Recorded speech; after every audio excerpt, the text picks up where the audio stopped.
Assalamualaikum warahmatullahi wabarakatuh. Kami dari kelompok 1 ingin mempresentasikan tugas chapter 7 ERP. Anggota kelompoknya yang pertama saya sendiri itu Titon Mesya Kresna, yang kedua M. Bagas Parmana, yang ketiga M. Arga Pratama, yang keempat Meli Sarani, yang kelima Randy. Yang pertama saya akan menjelaskan soal nomor 1. Soalnya adalah kembangkan peta proses untuk proses pendaftaran khusus yang sudah ketinggalan zaman berikut di universitas lokal. Mahasiswa pertama-tama mengisi formulir daftar kelas yang mereka inginkan. Mereka membawa formulir yang telah diisi kantor penasihat akademik, di mana bekerja dengan seorang penasihat. Mereka membuat dokumen pemilihan khusus, kemudian mahasiswa mengisi formulir yang dapat dibaca komputer dengan kursus dan nomor bagian untuk semua kelas yang disetujui oleh penasihat. Formulir ini disetujui oleh penasihat. Formulir ini diserahkan ke kantor pendaftaran di mana ia dimasukkan ke dalam pembaca dokumen yang secara elektronik membaca formulir yang telah diisi, dan data tersebut kemudian dimasukkan ke dalam disk jadwal kursus master. Pada akhir periode pendaftaran 2 minggu, data dari disk jadwal kursus master dimasukkan ke dalam program penjadwalan master yang menugaskan mahasiswa ke kursus. Program penjadwalan dirancang untuk memaksimalkan jumlah mahasiswa yang menerima kursus yang diminta sambil tetap berada dalam batas kapasitas kelas. Setelah program penjadwalan diupdate untuk semua mahasiswa, program menghasilkan 3 dokumen. Yang pertama, jadwal individu untuk setiap mahasiswa. Yang kedua, daftar mahasiswa awal untuk setiap kelas. Yang ketiga, ringkasan laporan jadwal untuk administrasi. Setelah mahasiswa menerima jadwal mereka diperbolehkan untuk membatalkan atau menambah kelas untuk jangka waktu 2 minggu. Untuk menambah atau menghapus kelas, seorang mahasiswa harus terlebih dahulu mendapatkan izin dari profesor yang mengajar di kelas tersebut. Setelah tanda tangan diperoleh, maka pada formulir perubahan, mahasiswa membawa formulir ke pusat komputer, di mana petugas memasukkan perubahan ke dalam sistem penjadwalan yang pada gilirannya memperbarui disk kursus master. Setelah itu petugas kemudian mencetak jadwal baru untuk mahasiswa itu. Untuk jawabannya seperti yang satu ini. Jadi pertama-tama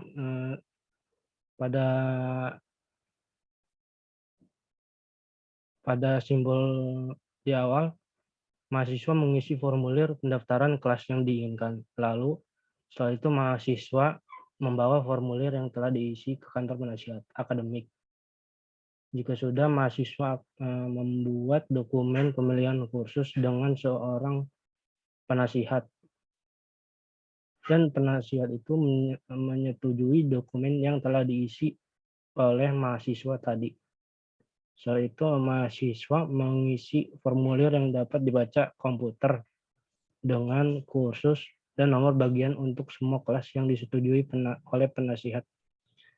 Setelah itu petugas di kantor pendaftaran memasukkan data formulir ke dalam program penjadwalan utama yang menghasilkan 3 dokumen, yaitu jadwal masing-masing mahasiswa, yang kedua ringkasan laporan jadwal untuk administrasi, yang ketiga daftar utama mahasiswa untuk setiap kelas.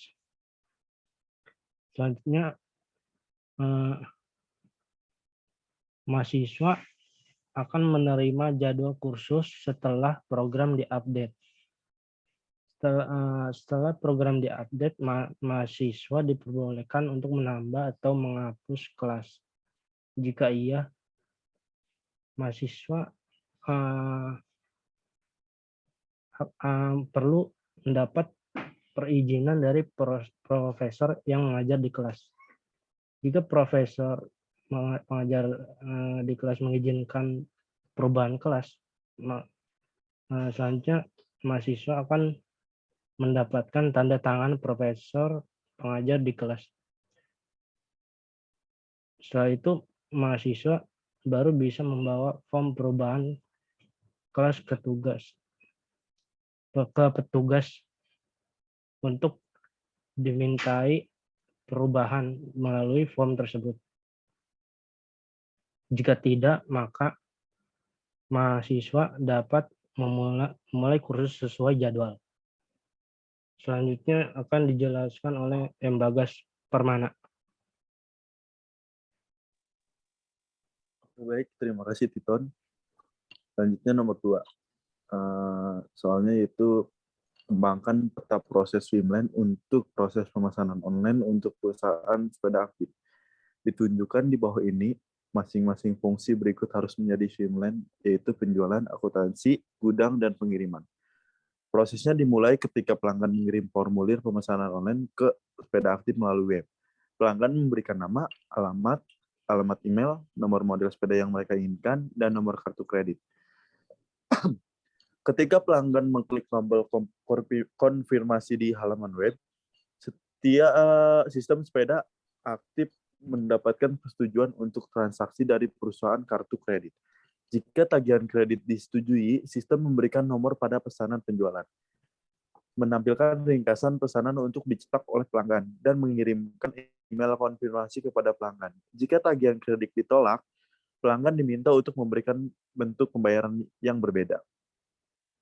Sistem kemudian membuat faktur 2 bagian, formulir pelepasan stok dan formulir slip pengepakan 2 bagian.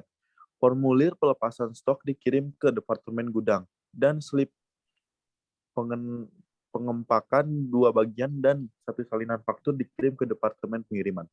Salinan faktur lainnya disimpan dalam arsip penyimpanan di departemen akuntansi untuk diajukan kemudian dengan sertifikat pengiriman. Di gudang, karyawan menggunakan formulir pelepasan stok untuk menarik inventaris yang sesuai untuk memenuhi pesanan, dengan asumsi ada cukup stok. Yaitu untuk keperluan latihan ini Anda dapat mengasumsikan ada cukup stok. Perlindungan tambahan sehingga tidak akan rusak dalam perjalanan. Menggunakan formulir pelepasan stok, staf gudang memasukkan data ke dalam program manajemen inventaris untuk memperbarui file inventaris induk.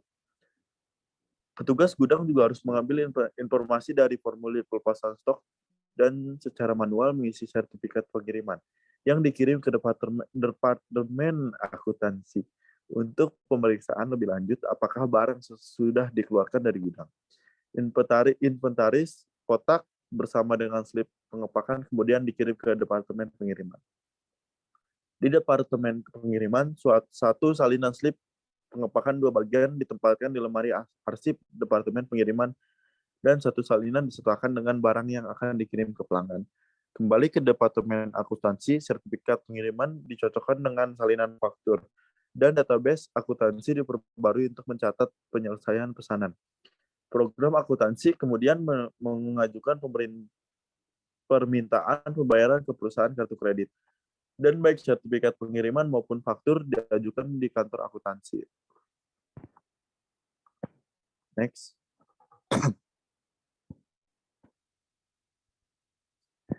Jadi ini flow chart-nya ya. Dimulai dari pelanggan. Pelanggan mengisi dan mengirimkan data pesanan pada web. Selanjutnya, apakah perusahaan kartu kredit akan menyetujui transaksi? Jika tidak, pelanggan mengganti metode pembayaran. Jika iya, pelanggan menerima nomor pesanan, ringkasan pesanan, dan email konfirmasi. Setelah itu, menyimpan salinan faktur ke dalam arsip penyimpanan. Jika pelanggan sudah menerima nomor pesanan akan menghasilkan form pelepasan stok. Di form pelepasan stok akan disalurkan atau dimasukkan data ke dalam program manajemen inventaris untuk memperoleh file inventaris induk. Selain itu, selain menghasilkan form pelepasan stok, di sini juga menghasilkan sertifikat pengiriman yang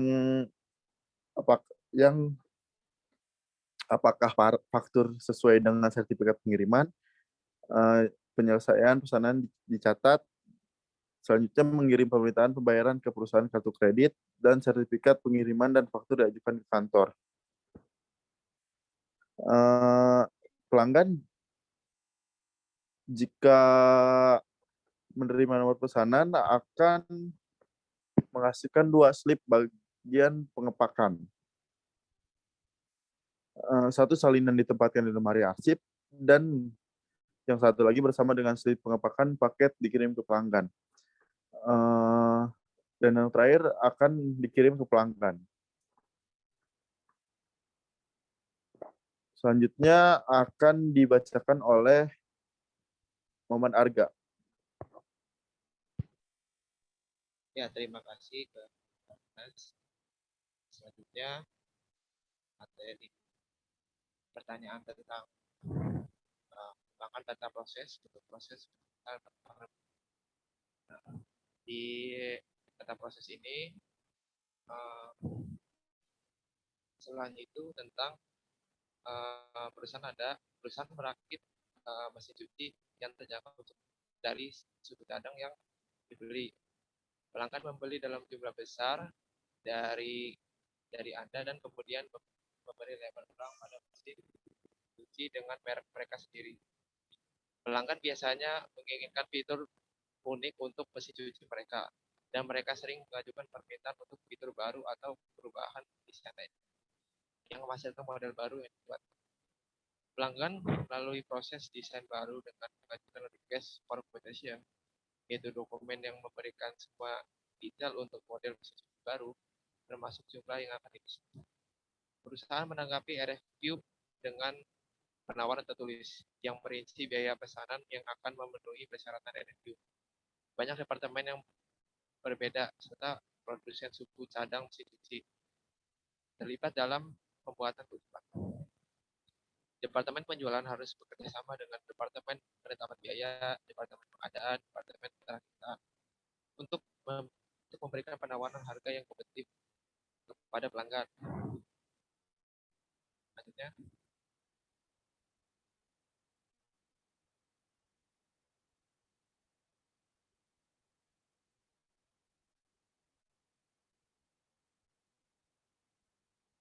selanjutnya, ini petanya dari pelanggan mengirimkan RFQ dokumen yang diisi persyaratan tersebut, lalu menyebutkan semua item yang dibutuhkan. Setelah itu mengirimkan ke perusahaan.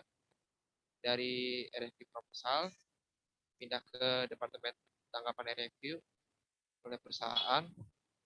Perusahaan itu menanggapi RFQ dari permintaan pelanggan.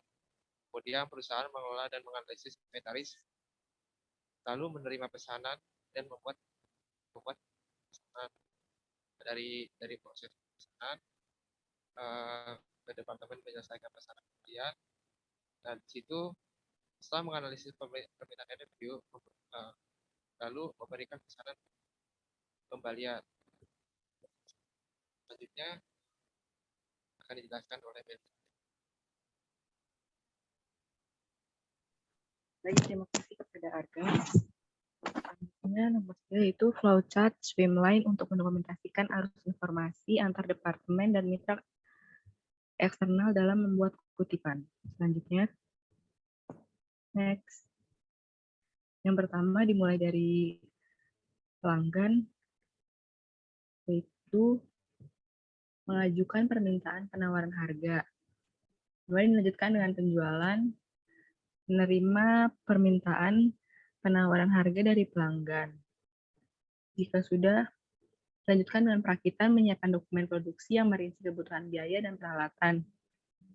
Kemudian ke pengadaan, yaitu membuat RFQ untuk vendor untuk setiap komponen baru yang diperlukan. Kemudian ada menerima permintaan penawaran harga suku cadang, menghitung biaya mereka, dan mengajukan tawaran. Selanjutnya, mengirim RFQ ke akhir pelanggan. Dan jika itu lanjut ke biaya, mengirimkan biaya akhir, dan kemudian menerima RFQ yang telah selesai dan kemudian selesai. Selanjutnya akan dilanjutkan oleh Randy.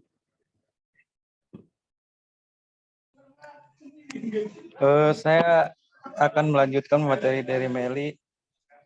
Nama saya Randy, saya akan menjawab soal nomor 4, yaitu kembangkan diagram Event Process Chain atau EFC untuk proses perekrutan staf.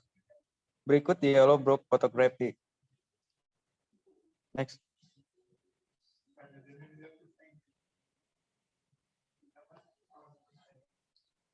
Berikut ada flowchart-nya. Manajer menyelesaikan permintaan kepada Departemen Sumber Daya Manusia. Apabila setuju, maka akan dilakukan penandatanganan oleh Departemen Sumber Daya Manusia. Kemudian yang selanjutnya akan meninjau dan mengklasifikasikan nomor kepermintaan. Selain itu juga menghasilkan sumber daya manusia menyediakan lowongan pekerjaan yang selanjutnya akan memproses pengumuman pekerjaan yang menghasilkan 2 pilihan proses. Yang pertama, permohonan dilanjutkan secara eksternal, kemudian yang kedua mengumpulkan tanggapan secara internal. Kedua proses ini akan dilanjutkan oleh pralayer yang selanjutnya akan mempekerjakan keputusan manajer. Selanjutnya akan melakukan wawancara. Melakukan wawancara akan menghasilkan tidak mempromosikan kandidat. Jika mempromosikan kandidat, maka akan dilanjutkan untuk wawancara yang menjanjikan. Wawancara dilakukan di tempat oleh staf maupun HR. Yang kemudian akan dilanjutkan kepada Departemen Sumber Daya Manusia. Sekian, terima kasih. Baik, segitu saja. Kurang lebihnya mohon maaf. Wassalamualaikum warahmatullahi wabarakatuh.